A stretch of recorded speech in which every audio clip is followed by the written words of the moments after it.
Well, hey guys, welcome to the Daily Bits. I'm glad you're here. Glad you're stopping by. Heading out to see my mom for a little bit with my nephew and my niece. They're getting ready for trick-or-treating, so I'm going to go see them for a little bit and then head home. Just leaving work. It's been a stressful day. It's been a really stressful day.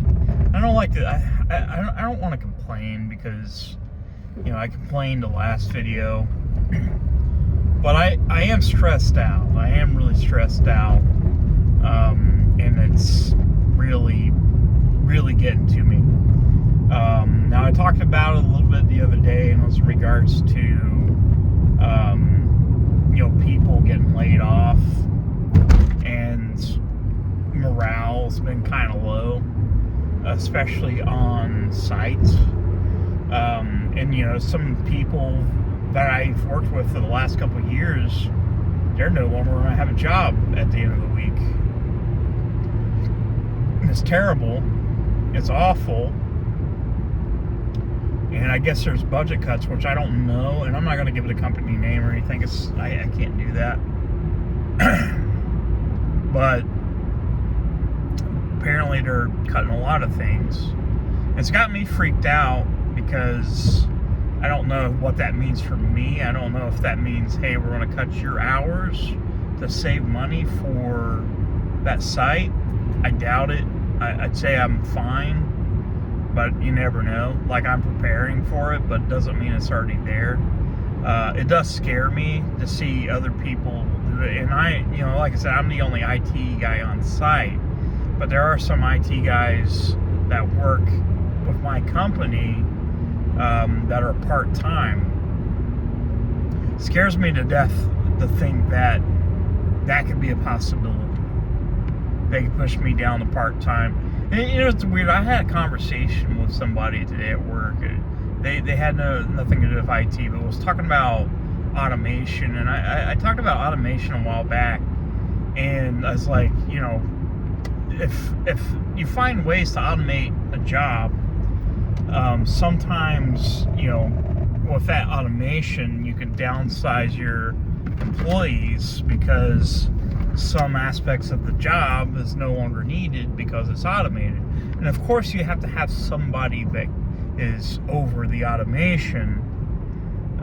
That doesn't mean, like on my end, say if they decide to automate certain things, they could be like, well, we only need you on site as needed. So that means just come in and do something, get a couple hours in, go home, and collect a paycheck for 20 hours a week or something like that. Which that's unfeasible. Like, unfeasible. I couldn't do it. I'd have to be working 2 to 3 jobs to make ends meet. Something I don't want to do.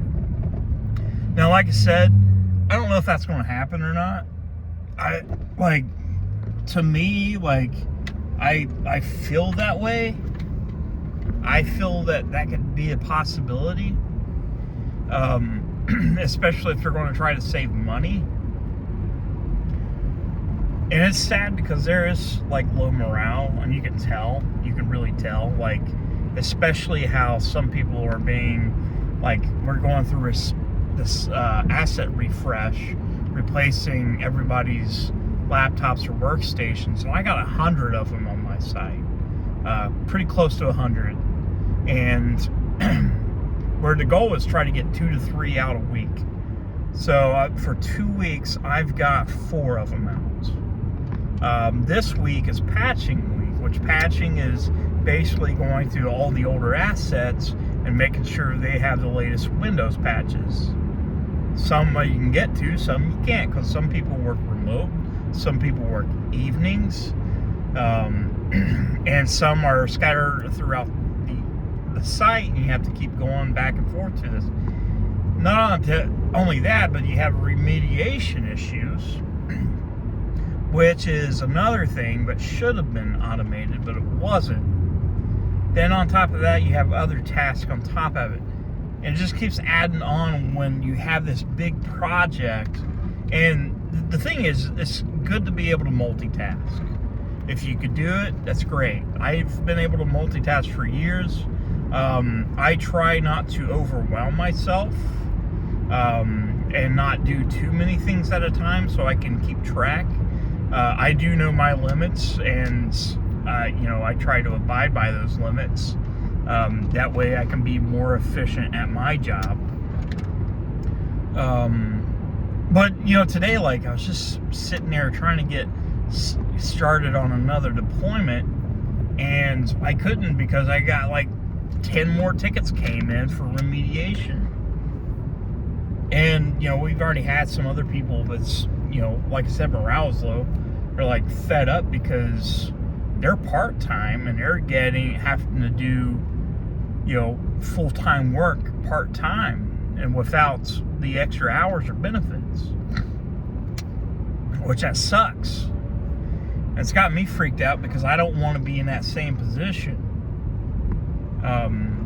The people I work with do like me and I like them, but I am afraid. I am scared. I'm sorry I'm kind of rehashing yesterday's video, but I'm super stressed out. Like, I really want things to work out, and I'm scared to death. I don't want to be back in unemployment. I don't want to be forced to sell my stuff again. I don't want to do that. It took me years to get back to where I am now, and I think I'm better off now than I was before. Now, I have been applying different places just in case. There are lots of jobs right now, but there's also a lot of people that are unemployed right now. People need jobs.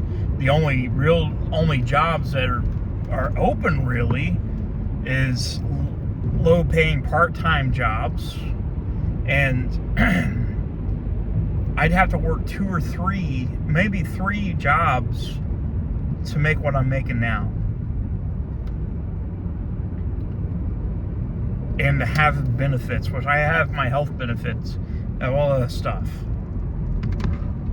And I'd have, to even get benefits, I'd have to work 3 jobs probably. And, most of these places probably won't even give you benefits. And they're probably shit.